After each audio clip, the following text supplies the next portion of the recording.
सोलापूरच्या माढा तालुक्यातील अंजनगावचा वाद राज्यभरात चर्चेत आला होता. छत्रपती शिवाजी महाराज यांचा पुतळा बसवण्यावरून निर्माण झालेल्या संघर्षावर अखेर तोडगा निघालाय. प्रशासन आणि स्थानिक राजकारण्यांकडून या मुद्द्यावर तोडगा काढण्याचे प्रयत्न सुरू होते.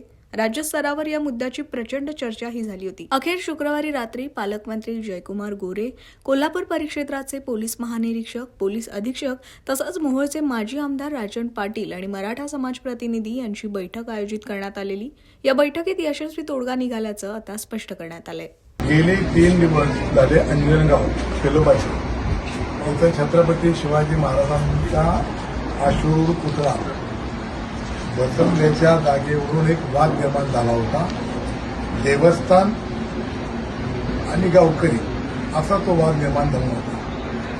त्याच्यामध्ये देवस्थानची भूमिका ही होती की ही जागा देवस्थानची आहे, त्यामुळे देवस्थानच्या जागेत हे पुतळा न बसवता थोडा पलीकड जिथं सरकारची जागा आहे, गायरन आहे, ग्रामपंचायत जागा आहे तिथं बसवावं आणि म्हणून करता 3 दिवस त्या गावामध्ये संघर्ष होता. परंतु आज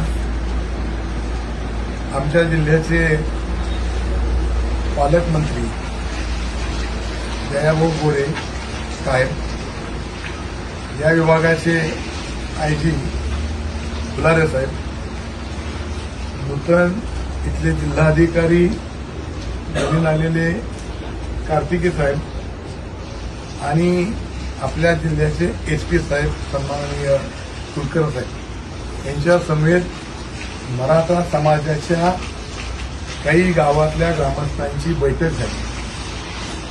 सकाळपासून जो वाद होता तो 814 ही जागा मोजावी आणि त्या जागेच्या ती जागा देवस्थानची आहे, ती जागा सोडून इतरत्र महाराजांचा पुतळा बसवावा आणि मराठा समाजाची मागणी होती की तुम्ही सक्षम अधिकाऱ्याकडून ती जागा मोजा आणि ती जागा मोजल्यानंतर जर शिवाजी महाराजांचा पुतळा त्याच्यामध्ये आला तर दुसऱ्या ठिकाणी आम्ही हलवायला तयार आहोत. त्याप्रमाणे आज शासनाच्या वरिष्ठ भूमी अभिलेखांच्या अधिकाऱ्यांनी ती जागा मोजली. त्याच्यामध्ये महाराजांचा पुतळा हा 814 या गटाच्या जवळ येत असल्यामुळं मराठा समाजानं जे शब्द दिला होता त्याप्रमाणे तो पुतळा तिथून बाजूला बसवण्याची संमती बरोबर आहे ना दिलेली आहे.